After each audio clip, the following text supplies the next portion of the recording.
la noticia de que estaban vendiendo la casa. Lo que pasa que luego Terelu lo negó. Lo mismo se arrepintió esta noche, ¿no? La madre más simpática, pero la hija nada, vienen, se dan un baño y miran para otro lado. María Teresa sí llevaba Málaga por bandera, ellas no lo llevan. Ellas van nada más que al cotilleo. La relación vecinal, ¿qué tal es? Muy bien, cuando vienen nos saludamos. De hecho, vino Carmen hace unos días y con su marido y fenomenal, como siempre, vamos, son fantásticas. No, que no niegue que es verdad. Estás echando la culpa a las Campos y creo que sí tienes la información. Aquí lo que se ha venido diciendo durante toda la semana no es cierto. Se ha culpabilizado a personas que no son culpables. ¿Quién te refieres? A la persona ¿Al portal inmobiliario? Sí. Resulta que son familiares míos, porque yo soy de Málaga también. Y a mí me han contado la información que yo tengo, no tiene nada que ver, pero a mí por expreso deseo de esas personas que lo único que quieren es zancar de este tema, que lo están pasando muy mal. Acabas de decir que el círculo o el portal inmobiliario, las personas, ¿son familiares tuyos? Sí. ¿El señor Picatoste? Sí. ¿Y tú has escuchado las declaraciones del señor Picatoste? Porque él dice que la ha cagado, ¿eh? A ver, que yo tengo la información, pero yo por respeto, el porque señor son familia Picatoste y yo respeto es la persona que ha publicado las fotos. Y yo respeto muchísimo, ellos lo único que quieren es estar apartados de todo esto, les están haciendo mucho daño. Son personas que llevan toda la vida en el negocio inmobiliario, nunca han tenido ningún tipo de problema y esto lo único que quieren es zanjar con este tema. Y por respeto a ellos, yo no voy a contar la información que tengo porque... le estás echando la culpa a las Campos y creo que sí tienes la información. Y si tienes la verdad, tienes que decirlo. Hombre, por favor. Señor Picatoste, el señor que ha publicado estas fotos, ¿es familiar tuyo, Macoque? Sí. ¿El señor Picatoste sería capaz de publicar algo sin el consentimiento? Absolutamente no. ¿Y tiene el contrato firmado? Vamos ¿Tiene el contrato firmado?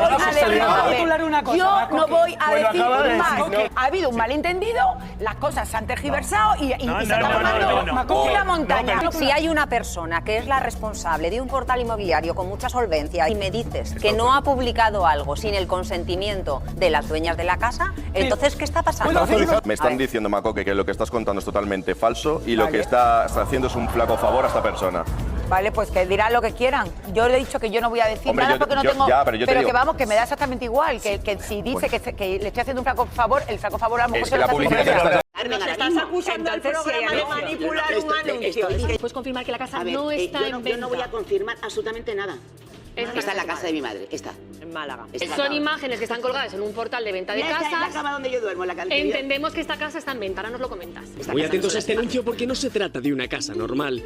Es la vivienda de la que fuera reina de las mañanas la madre de nuestra querida Terelu. Un ático de 180 metros cuadrados situado en el barrio del Pedregalejo, en Málaga. Una exclusiva vivienda frente al mar por la que piden más de 1,5 millones de euros. La entrada cuenta con un bonito recibidor con papel pintado decorando las paredes. Si seguimos, llegamos al salón lleno de recuerdos de la familia. Una estancia con vistas espectaculares. El color de la cocina nos ha llamado especialmente la atención. ¿Fotos han salido de Idealista?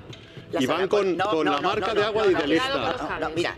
La pregunta es, ¿está en venta? No, la pregunta es, esa que hemos visto es la casa de mi madre de Málaga. Este es el anuncio del portal de ventas o alquiler de casas. ¿Quién ha podido poner esto? Y lleva tu hermana o tú. ¿Quién lo ha subido? Es que esto lo estoy viendo en directo en este preciso instante. Lo que mi hermana y yo podamos hacer en un futuro es algo que no está ni decidido. Porque vamos, a mí no se me ha ocurrido hacer captura. Si veo estas fotos, lo siento, yo desde enero de ese año sé que había esta intención. Mentira, esas imágenes no son las del anuncio, me lo está diciendo Carmen. Nos estás acusando al programa de manipular un anuncio. Idealista no puede ha puesto hoy unas imágenes que se me han mandado a mí y entonces se ha relacionado con nuestra casa. Yo he dicho, es que esa no es nuestra casa. No puede ser que lo tengan, Laura. Yo no lo sé. A mí lo que me preocupa es que alguien tenga estas imágenes de mi casa sin yo saberlo. Pregúntale a tu hermana, que es la que está ahí ahora. Porque vamos a ver, Terelu, es que estás dando... Mira, vamos a ver, esa casa ha sido fotografiada. Ha fotografiado la casa. Tu hermana y lo ha subido... A mis espaldas, venga ya. Esas fotografías las ha tomado alguien desde dentro de la casa, las ha tomado con un teléfono móvil y las ha colgado en un portal que pasa muchos filtros y un portal que lleva años para autorizar. Tendré que enterar quién ha hecho esas fotografías y quién ha puesto esas fotografías y quién ha puesto a la venta sin mi consentimiento una casa. El anuncio ha sido subido por una inmobiliaria de Málaga y después, a mediodía hoy, ha sido retirado. No sé si porque vosotras lo habéis pedido o no. No sé, pero escúchame, ¿cómo voy a decir yo que retiren un anuncio de una inmobiliaria que no sé ni cuál es? Pues llamando a la inmobiliaria. Pero si está Carmen allí, habrá sido Carmen la que ha llamado, que es lo que yo entiendo. ¿Puedes confirmar que la casa no está en venta? Yo no voy a confirmar absolutamente nada. Que son conversaciones privadas entre mi hermana y yo. Y mucho más cuando no hay una decisión tomada de nada. Yo creo que se van a pegar. Yo creo que se pegan en directo. Una de las cosas que van a comentar allí, mira, este tema echa a arder el plató, le prende fuego al plató. Yo digo, cuando he visto que va a estar allí sentada, digo, madre mía, la que se va a liar. Hombre, no es un secreto a voces, todo el mundo sabemos que Terelu Campos y Carmen Borrego se portaron perramente con María Teresa Campos. Ahora la que le van a liar a las Campos. Bueno, Campos. Estas iban de chulas. No hay nada peor que un chulo crecido. Entonces, bueno, pues después de que Telecinco se ha enterado del abandono y traición de la muy Judas de Alejandra Rubio, bueno, pues han dicho, oye, vamos a ver, estas tías, ¿por qué están protegidas aquí en la cadena? Si no son nadie y son unas traidoras, nos han rogado 1 millón de veces trabajo y están, bueno, se han enterado que estaba Alejandra Rubio encamada con Antena 3, con Sonsoles Onega, Terelu Campos también, que traigo novedades sobre esto y han dicho, pues nada, vamos a justiciarlas porque se creían hasta con el derecho de vetar a gente.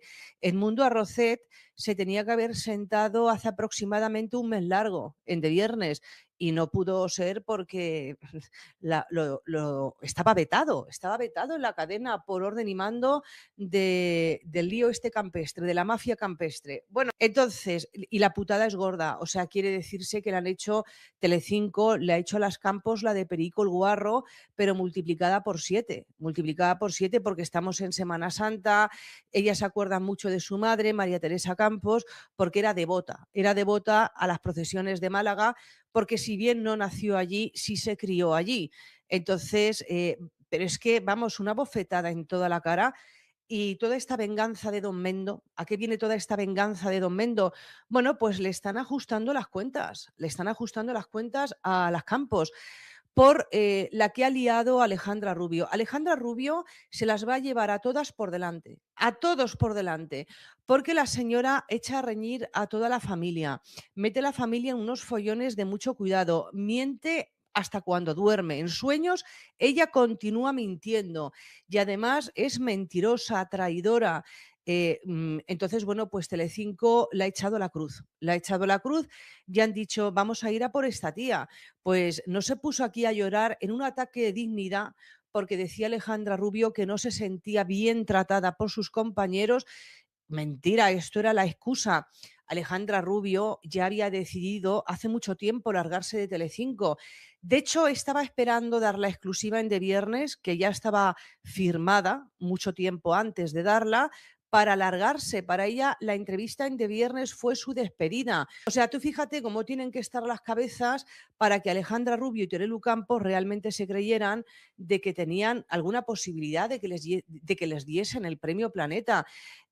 Más sonas que las maracas de Machín. Bueno, dice A3 Play, los de Antena 3, ni de coña, vamos a tener aquí a Alejandra Rubio, ni de coña, espérate.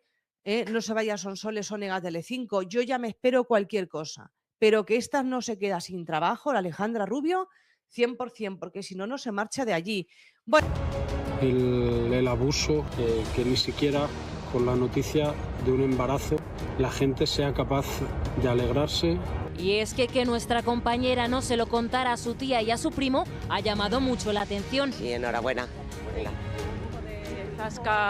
Le dio un poco de zasca a tu hijo Alejandro. Preguntárselo a él, ¿vale? Estás molesto, ¿no? Porque no lo dices. Bueno, creo que no, claro, ¿no? Pero has podido hablar con ella, aparte de lo que escribió.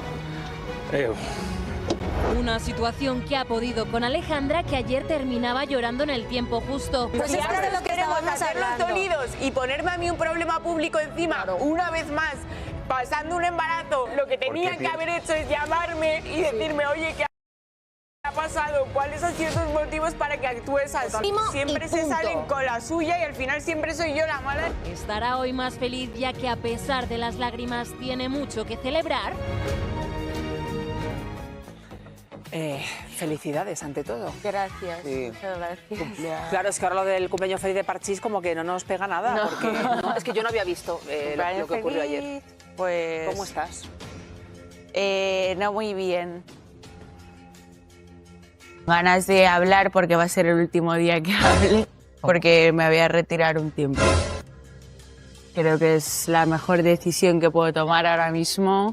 No quiero estar más aquí, o sea, no por vosotros, sino porque no puedo estar más aquí, no puedo seguir llevándome los disgustos que me llevo, no puedo seguir lidiando con esta situación en mi estado. Fue a raíz de lo que ocurrió ayer. ¿Eso ayer qué tanto te dolió? Me vi en una situación que pensé que no me iba a ver con mis compañeros, al final se puso en duda de mis motivos médicos. Se insinuó que yo estaba mintiendo, que a mí no me había pasado nada a nivel médico y que todo lo había hecho para salvaguardar una exclusiva. Sí, pero es que sí fue así. Yo creo que se criticó la falta de coherencia. Perdona, para salvaguardar una exclusiva que estaba firmada desde el minuto, o sea, estaba palabrada desde el minuto 1. Aquí en esta productora lo sabéis. Sexuales con su novio en la barbería el verano pasado. ¿Te han contado algo? ¿Te han contado en la productora que le llegó ese testimonio? ¿Qué hace falta, Alejandra Rubio, para que te des cuenta de que todo el mundo se está riendo de ti? El primero, tu pareja. El tal Carlito Constancia, que sí, Telecinco oculta información, por supuesto, porque naces siendo nieta de María Teresa Campos, hija de Terelu Campos, tienes las puertas abiertas en todos los sitios y acabas siendo el hazmerreír de una cadena de televisión. Ahí, pues a cuatro niñanas, de pijos, pero que llevan vidas, bueno, que me perdonen los de las 3.000 viviendas. ¿Cuánta gente más decente habrá en las 3.000 viviendas que Alejandra Rubio? Y esa que lo ha tenido, y eso que lo ha tenido todo regalado en la vida, lo que está haciendo tirando Constancia mientras ella está aquí, pues revolcándose para allá y para acá. Porque Kiko, con la primera que pase por la calle o con la segunda que se ligue, porque Kiko Matamoros sacó un ejemplo. Me consta que hay más. Ahora vamos a ello, al turrón. Bueno, se confirma que se va Alejandra Rubio a Antena 3, Sumo y la Terelu Campos. ¿Qué se confirma más? Pues el directo que yo hice sobre Joaquín Prat, el falserío que hay ahí en Telecinco. Falsos como ellos solos, hipócritas, traidores. Bueno, esta gente no sabe hacer audiencia. Tienen ahí a 4 famosetes que entre todos no suman ni medio cerebro y a 3 personas que dicen que son profesionales. A los verdaderos profesionales no los quieren contratar. Y bueno, Alejandrita, no te pienses que por ir a Antena 3, en Antena 3 se ríen más de ella. Sonsoles Sónega, con las declaraciones que hizo diciendo que era una joven promesa de la literatura, que fomentaba la lectura en los jóvenes y que, bueno, que nadie es profeta en su tierra, pero que está, bueno, al lado de Mario Vargas Llosa, dentro de unos años le darán el Premio Nobel de Literatura.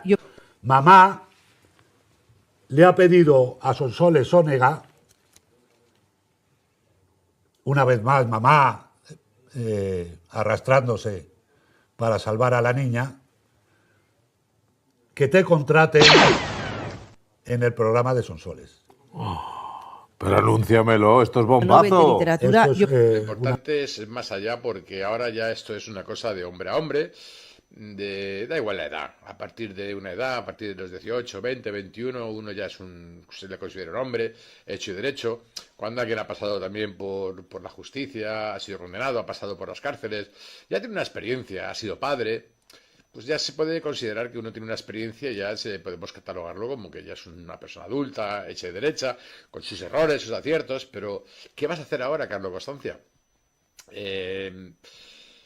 Yo no te deseo que te encuentres con Kiko Matamoros a la vuelta de la esquina, porque vais a tener más que palabras. Obviamente, la sangre no va a llegar al río, pero sí que las voces se van a levantar y a lo mejor te van a poner a prueba. Pero lo que es impresionante es qué vas a hacer con todo lo que han dicho de ti. porque claramente te han llamado chulo de mierda, te han dicho que eres un agresor verbal, todavía no has llegado a las manos con nadie, pero que verbalmente has agredido tanto a Kiko como a Diego como a Laura Matamoros. Has amenazado con romperle la cabeza a Kiko Matamoros y a Diego Matamoros. Te llaman idiota, te llaman estúpido, te llaman golfo.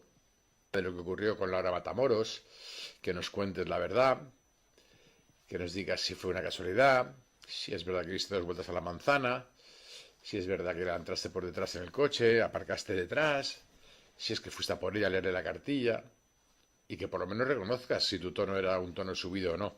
Porque creo que como hay testigos y gente que lo vio, pues a lo mejor puedes quedar como un mentiroso como ha quedado tu chica, la niña de la curva, que en la curva parece ser que es súper fácil mentir, porque Tellado o la Corín Estrellado, vamos a llamarla Alejandra Corín Estrellada en la curva, en vez de Corín Tellado, Corín Estrellado en la curva, escriba otra novela y pueda acceder a ese premio Planeta tan disputado, tan deseado, tan perseguido por todos los grandes literatos de este país. No manipules. No manipulo, intenta ser simplemente exacto. Laura miente. En su gran mayoría de cosas miente. Me gustaría solo hacer un pequeño inciso a Antonio, que yo no sé qué prudencia y qué discreción tiene una persona que me da del violento, del coaccionador, personas que usan...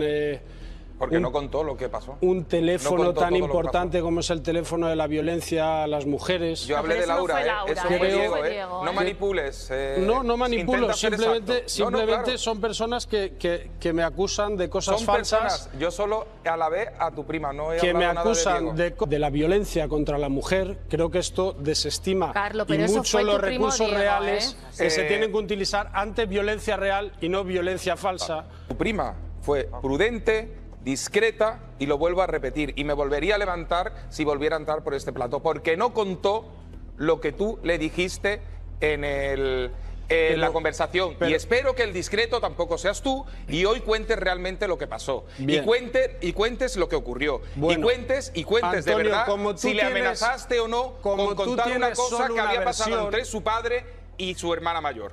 Como tú tienes... No vas a tener un hueco donde esconderte. Ni en la cárcel has aprendido códigos, ni en la puta cárcel has aprendido códigos. Vas a avasallar a quien yo te diga. Vas a gritar en la calle a quien yo te diga. Vas a amenazar a quien yo te diga. La denuncia te la va a poner mi hijo mañana. Porque yo no sabía eso. Me parece repulsivo que seas tan traidora. Me parece repulsivo que estés siempre cerca del árbol que más calienta. Que eres poco de fiar. Muy poco de fiar. Que estás dispuesta a blanquear a quien sea y al precio que sea. Que no tienes dignidad ni para enfrentar las contradicciones de tu hija, ni las de tu yerno, ni las de tu nuero, ni las de Dios bendito. Cada día eres más pequeña, cada día eres más cobarde, cada día eres más sucia. Que no tienes narices para decirle a tu hija lo que hiciste con Laura en maquillaje. Fíjate si tienes pocas agallas. Fíjate si le tienes miedo a tu hija. Conflictos familiares los tuyos. Conflictos familiares los de tu hermana. ¿Por qué no hablas del divorcio de tu hermana? ¿Por qué no hablas de la situación traumática de sus hijos y no de los míos? ¿Por qué me nombras a mí? ¿Tienes esa fotota al lado? ¿Te acuerdas cómo fue aquello? Cuando se divorcia tu hermana, cuando se separa, pierde la custodia de sus hijos. ¿Por qué? ¿Haces memoria? Digamos que por una conducta poco adecuada a lo que conlleva la custodia de unos hijos de esa edad. Y le dan la custodia al padre. Luego tu hermana, en su derecho, recurre y consigue la custodia compartida. Lo que no se ha dicho nunca es qué armas utilizasteis para que ese recurso saliera adelante. Acusasteis al padre de tus sobrinos de una conducta que tu sobrina negó en sede judicial, por cierto. Te ha dado lo mismo todo. Vendes una portada diciendo: estoy ingresada en la misma habitación en la que murió mi madre. ¿Se puede ser más obsceno? ¿Se puede ser más obsceno? ¿Se puede ser más obsceno? La escalera internacional. Es tú y el de blanco es Laura, ¿vale? Exacto. ¿Tú qué le dices? Digo, bueno, me cuenta lo que ha ocurrido y le digo, el que diga eso o está loco o es un hijo de la gran puta. Cuando se divorcia tu hermana, cuando se separa, pierde la custodia de sus hijos. ¿Por qué?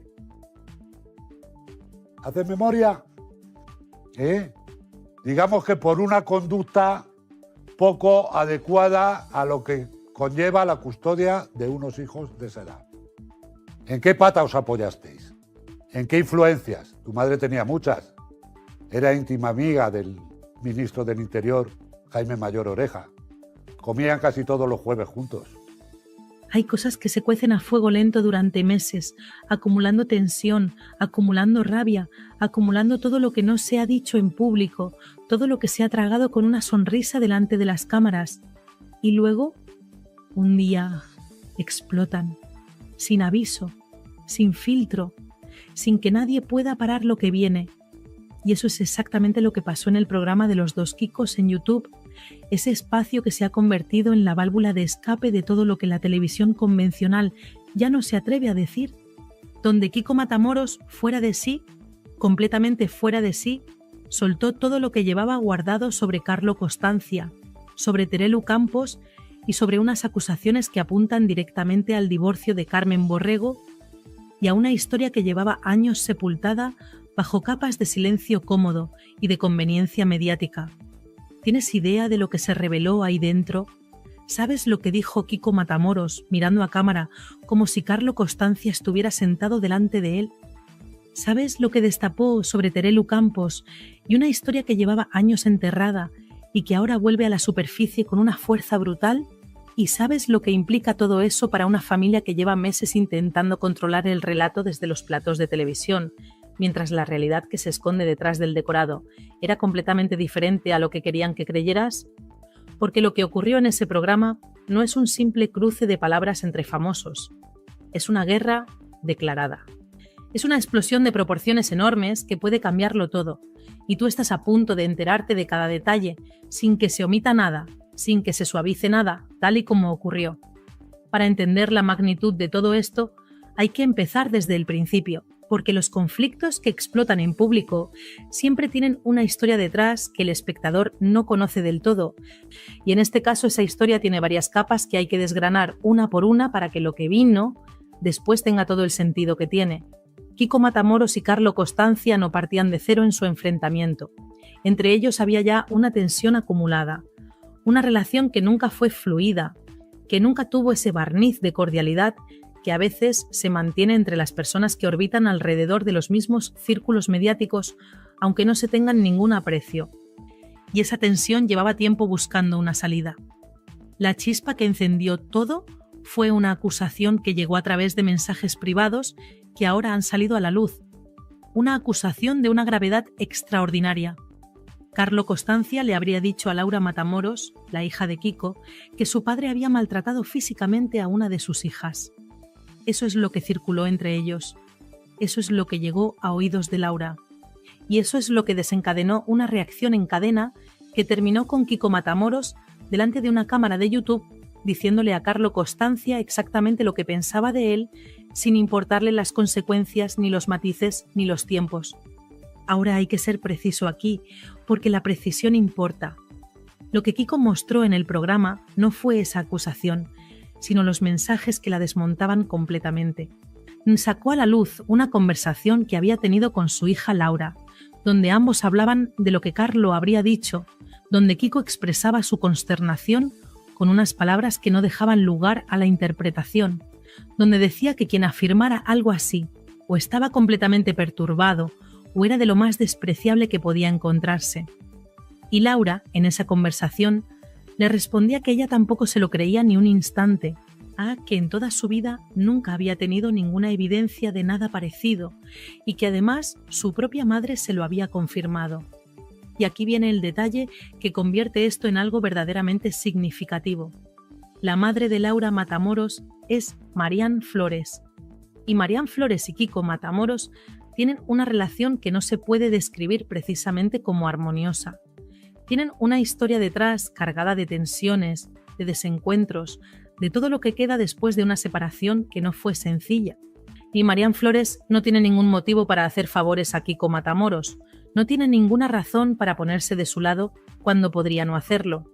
Y sin embargo, según lo que Laura le dijo a su padre en esa conversación, incluso ella, incluso Marian, confirmó que esa acusación era completamente falsa, que nunca había ocurrido nada de lo que Carlo habría afirmado, cuando la persona que tiene todos los motivos del mundo para no defenderte decide defenderte de todas formas. Y eso no es un detalle menor, eso es una declaración con un peso enorme. Pero Kiko Matamoros no se quedó en los mensajes. Eso habría sido lo razonable, lo contenido, lo que haría alguien que quiere cerrar el asunto con dignidad y seguir adelante.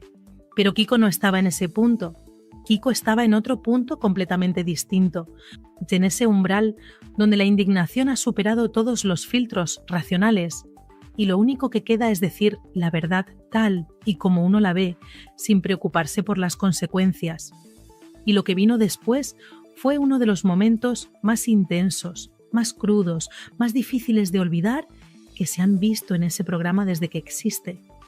Se colocó delante de la cámara, la miró directamente y empezó a hablar con Carlo Costanza como si lo tuviera enfrente, sin el lenguaje cuidado que se usa habitualmente en televisión, sin los rodeos que se emplean cuando uno sabe que hay abogados escuchando, con la franqueza sin adornos de alguien que ha tomado una decisión y que ya no va a dar marcha atrás. Le dijo que era un fanfarrón de poca categoría que iba por la vida intentando intimidar a quienes tenía alrededor, que se creía que podía difamar a cualquiera sin que hubiera ninguna consecuencia y que intentaba sojuzgar y amedrentar, y que eso decía todo lo que había que saber sobre quién era y de dónde venía. Y entonces reveló algo que hasta ese momento no había salido en ningún medio, que Carlo Costanza, según lo que Kiko afirmaba tener conocimiento directo, habría amenazado con agredir físicamente tanto a Diego Matamoros, su hijo, como al propio Kiko. No como una expresión de rabia en un momento de tensión, no como una de esas cosas que se dicen en el calor de una discusión y que nadie toma en serio, sino como una amenaza deliberada, con una intención específica detrás. Y fue más allá todavía. Mencionó que esa amenaza incluía causarle una lesión de tal gravedad que podría haber supuesto la amputación de una extremidad. Lo dijo con esa calma escalofriante que tienen las personas cuando están más allá de la rabia, y cuando ya han procesado la indignación y lo que queda es solo la determinación de que todo salga a la luz. Le dijo a Carlo que no tenía la valentía de decirle nada de eso a la cara, que si tenía algo que decirle que le buscara, que le llamara, que le pidiera su número de teléfono a quien hiciera falta, que esconderse detrás de mensajes y de intermediarios era exactamente lo que correspondía esperar de alguien como él. Y las palabras que usó para describir lo que pensaba de Carlo Costanza no eran las palabras que se usan en televisión, eran las palabras que se usan cuando uno ya no está actuando para una audiencia, sino simplemente dejando salir lo que lleva dentro. La pregunta que todo el mundo se hizo al ver eso fue la misma. ¿Cómo responde Carlo a esto? ¿Cómo responde Alejandra Rubio, o que es su pareja y que está atrapada entre el hombre con el que ha decidido construir su vida y la familia mediática de la que proviene? Porque cuando alguien te ataca de esa manera en público, con esa contundencia, con esas palabras, con esas acusaciones tan específicas, el silencio tiene un coste muy alto, pero también lo tiene la respuesta, porque entrar en esa guerra con Kiko Matamoros en ese estado es meterse en un terreno donde las reglas las pone él y donde la temperatura es tan alta que cualquier cosa que se diga puede arder inmediatamente y volverse en contra de quien la diga. Por el momento, La estrategia que parece estar manejando el otro bando es el silencio, ignorar, esperar, confiar en que la tormenta pase, sin que sea necesario alimentarla con una respuesta que la haría más grande. O sea, una estrategia que tiene su lógica a corto plazo, pero que presenta un problema fundamental, y es que las acusaciones que Kiko ha hecho no son vagas, ni genéricas, ni opinables. Son acusaciones concretas sobre hechos concretos, sobre amenazas físicas con descripción detallada, sobre difamación con nombres y fechas. Ante ese tipo de acusaciones, el silencio no es neutral. El silencio dice algo, y lo que dice no siempre es lo que quien calla querría que se entendiera, pero espera, porque lo que viene a continuación cambia por completo la dimensión de este conflicto y lo lleva a un territorio mucho más profundo y mucho más revelador. Porque si el ataque a Carlo Costancia fue brutal en su intensidad, lo que Kiko Matamoros dijo sobre Terelu Campos fue de una gravedad y de una profundidad que no tiene comparación con nada de lo que se ha dicho en este conflicto hasta ahora. Y Kiko no fue a por Terelu, por lo que ha dicho recientemente, ni por su posicionamiento actual en este asunto.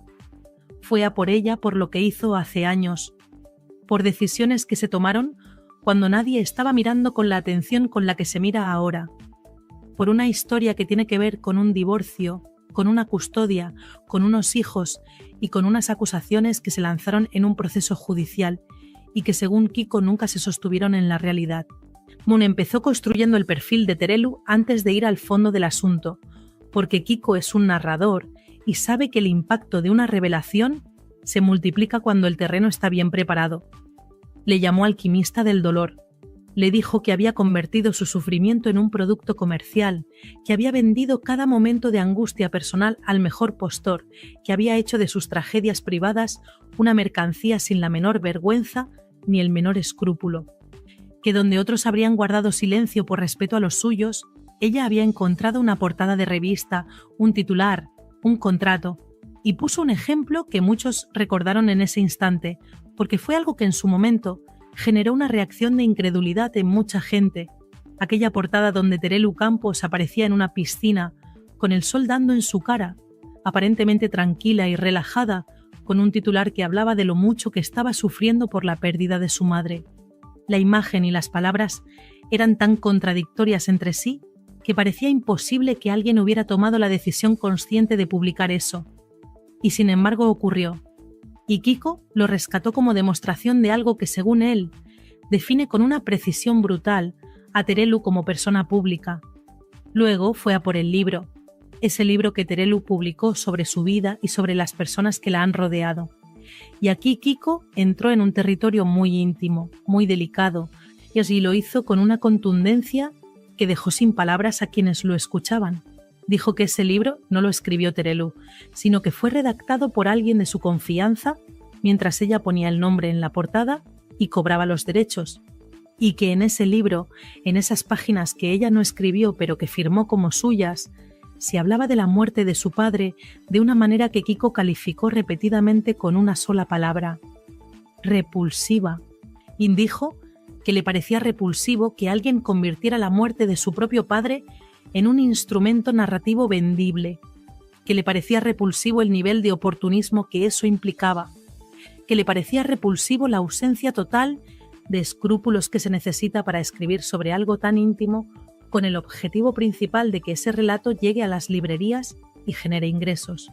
Y señaló la contradicción que Kiko consideraba más hiriente de todas, que Terelu, por un lado, se había presentado públicamente como alguien que había tenido que hacer las paces con la memoria de su padre, que había tenido que perdonarle, que había pasado por un proceso de reconciliación interior con una figura paterna que no fue lo que ella habría necesitado, pero que al mismo tiempo la interpretación que hacía de la muerte de su padre en ese libro era tan oscura, tan cargada de una narrativa específica, que dejaba al padre en una posición devastadora, que Kiko se preguntaba en voz alta ¿dónde quedaba en todo eso el respeto a la memoria de alguien que ya no puede defenderse?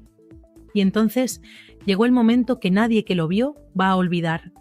El momento en que Kiko Matamoros abrió el capítulo del divorcio de Carmen Borrego y puso encima de la mesa una historia que, si se confirma, tiene implicaciones que van mucho más allá de un conflicto entre famosos de televisión. Carmen Borrego se divorció de José Carlos Bernal, el padre de sus hijos.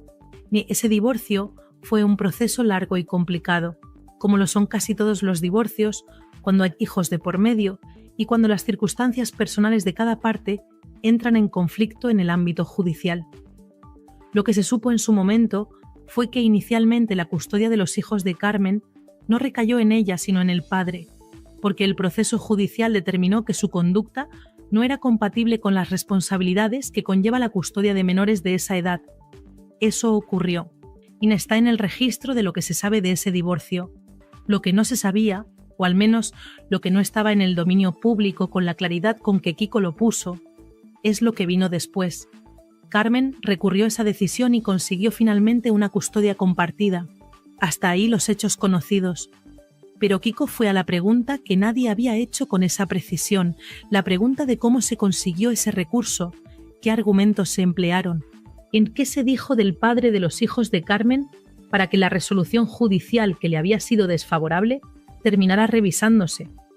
Y lo que Kiko sugirió, con la deliberación de alguien que pesa cada palabra antes de pronunciarla, es que en ese proceso se habrían lanzado acusaciones muy serias contra el exmarido de Carmen, acusaciones sobre una conducta grave que habrían servido como palanca para cambiar la dirección del procedimiento judicial, y que sin embargo la propia hija de Carmen, ni cuando fue citada a declarar, negó en sede judicial que esas acusaciones fueran ciertas. Vamos a detenernos un momento en esto, porque es necesario entender el peso de lo que se está diciendo. Si lo que Kiko afirma es correcto, estaríamos ante una situación en la que se habrían utilizado acusaciones falsas en un proceso judicial para conseguir un resultado favorable en una disputa de custodia, y que la persona que podría haber desmentido esas acusaciones desde dentro de la propia familia lo hizo cuando tuvo la oportunidad de hacerlo ante un juez. Eso no es un rumor de plató ni un comentario de sobremesa. Eso es una afirmación sobre hechos ocurridos en un contexto legal, con consecuencias reales para personas reales.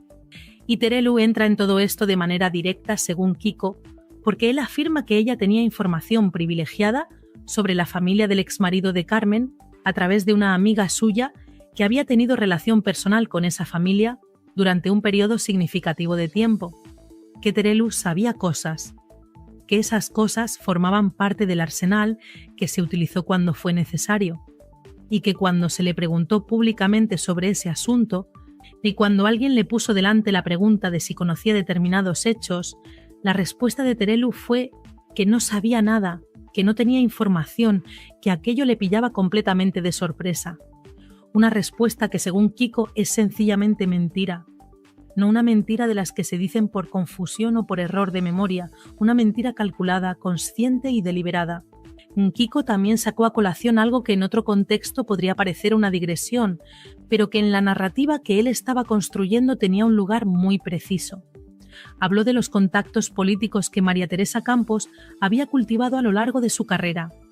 Mencionó que la matriarca de la familia tenía una relación de amistad muy estrecha con quien fuera ministro del Interior en una época determinada, de que esa relación era suficientemente cercana como para que se mantuvieran encuentros regulares y habituales. Y lo puso en el contexto del divorcio de Carmen, no como acusación directa, sino como marco de referencia, como elemento que ayuda a entender en qué tipo de entorno se movía esa familia cuando necesitaba que determinadas cosas salieran de determinada manera. La acumulación de todo esto construía algo que iba mucho más allá de un ataque personal, motivado por la rabia del momento. Lo que Kiko estaba elaborando era un argumento sobre la hipocresía estructural de cómo esa familia ha gestionado su imagen pública durante años. La idea de que hay una versión pública cuidadosamente construida y una realidad privada que no se parece en nada a esa versión, que predican desde los platós sobre valores y sobre dignidad y sobre la manera correcta de comportarse, mientras que detrás de cámaras utilizan todos los recursos disponibles, incluidos los que tienen un coste moral muy alto, no para conseguir lo que necesitan en cada momento. Esa es la acusación de fondo, y es mucho más dañina que cualquier insulto directo porque no ataca a la persona sino a la credibilidad de todo lo que esa persona representa públicamente. Terelu, en el momento en que Kiko le decía todo esto, No estaba en ese programa. No podía responder, no podía matizar, no podía dar su versión de los hechos en tiempo real. Y Kiko lo sabía.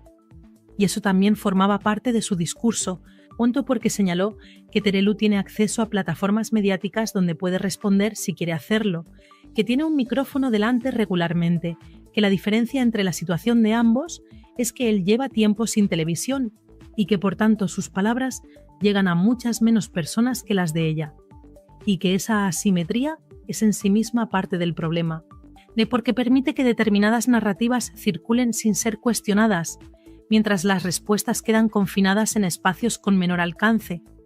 El anuncio que hizo al final del programa añadió otra capa de expectación a todo esto. Dijo que el jueves siguiente haría un programa específico donde desarrollaría en profundidad todo lo que había dejado a medias, todo el material que no había cabido en el tiempo disponible, todo lo que según él todavía no ha salido. Lo dijo con la tranquilidad de alguien que sabe que tiene más munición y que entiende perfectamente cómo administrarla para maximizar el impacto. No hay prisa, hay más, y llegará en el momento que él decida. Lo que queda flotando en el aire después de ver todo esto es una pregunta que no tiene una respuesta fácil, ni inmediata. ¿Qué hace Alejandra Rubio con esto? Porque Alejandra está en una posición extraordinariamente complicada. Carlo Costancia es su pareja, comparte su vida con él, que le está esperando un hijo suyo, y al mismo tiempo la familia de la que procede, su madre, su tía, están siendo atacadas con una intensidad y con una especificidad que hace imposible mirar para otro lado indefinidamente. En algún momento va a tener que posicionarse, no porque nadie se lo exija formalmente, sino porque las circunstancias la van a colocar en una situación donde el silencio ya no será sostenible. Y mientras todo esto ocurre, mientras los bandos se recolocan y calculan sus próximos movimientos, el programa de los Kikos sigue acumulando visitas. 80.000 en el momento en que se comentaba, pero con una tendencia que apunta hacia arriba, porque este tipo de contenido tiene una vida larga, se comparte, se comenta, llega a personas que no lo buscaban y que de repente se encuentran con que hay una historia mucho más compleja y mucho más oscura de lo que las versiones televisivas habían sugerido hasta ahora. Esta historia no ha terminado, ni siquiera ha llegado a su momento más alto. Lo que hemos visto es la apertura de un conflicto que tiene muchas más capas debajo de las que han aflorado. Una guerra que lleva años gestándose en los márgenes de los platós y que ahora ha encontrado el canal para salir a la superficie con toda su fuerza.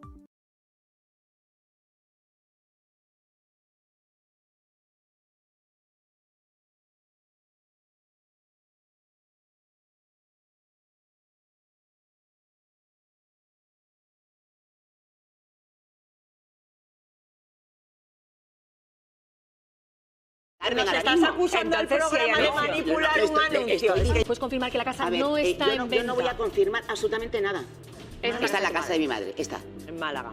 Son imágenes que están colgadas en un portal de venta de casas. La cama donde yo duermo, la casa. Entendemos que esta casa está en venta, ahora nos lo comentas. Muy atentos a este anuncio porque no se trata de una casa normal.